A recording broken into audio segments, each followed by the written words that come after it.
নমস্কার। শ্রীমদ্ ভাগবত গীতা দ্বিতীয় অধ্যায় সাংখ্যযোগ শ্লোক ৬২।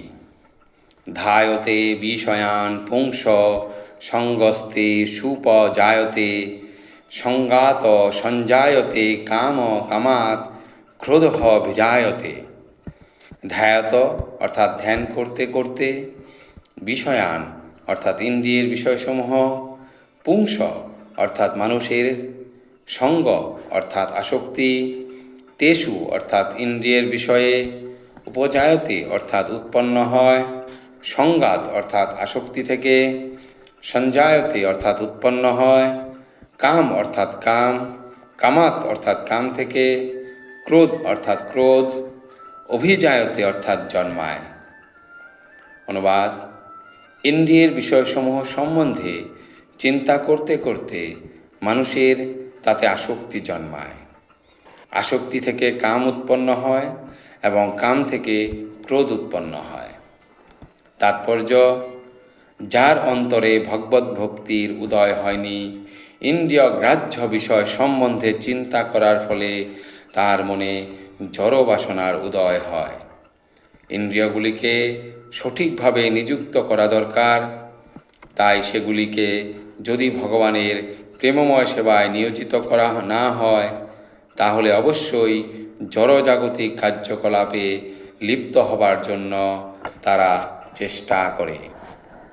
জড়জগতের সকলেই ইন্দ্রিয় গ্রাহ্য বিষয়ের দ্বারা প্রভাবিত হয়, এমনকি ব্রহ্মা এবং শিবও এর দ্বারা প্রভাবিত।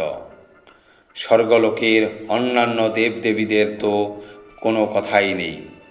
আর জড়জগতের এই গোলকধাঁধা থেকে বেরিয়ে আসবার একমাত্র উপায় হচ্ছে কৃষ্ণ ভাবনায় ভাবিত হওয়া।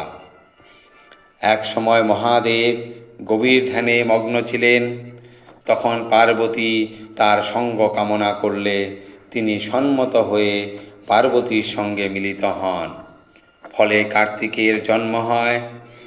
ভগবানের একনিষ্ঠ ভক্ত ঠাকুর হরিদাসও তার যুবাবস্থায় এভাবে স্বয়ং মায়াদেবীর দ্বারা প্রলুব্ধ হন, কিন্তু ভগবানের প্রতি অনন্য ভক্তির প্রভাবে তিনি অনায়াসে সেই পরীক্ষায় উত্তীর্ণ হন।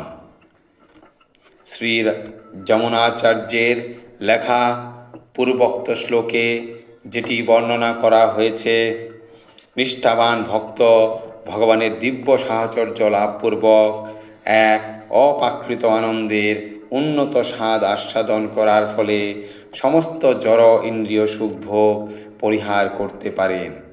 সেটি সাফল্যের রহস্য। তাই যে কৃষ্ণ ভাবনাময় নয়, সে কৃত্রিমভাবে ইন্দ্রিয় সংযম করার চেষ্টা করলেও তা অবশেষে ব্যর্থতাতেই পর্যবসিত হয়।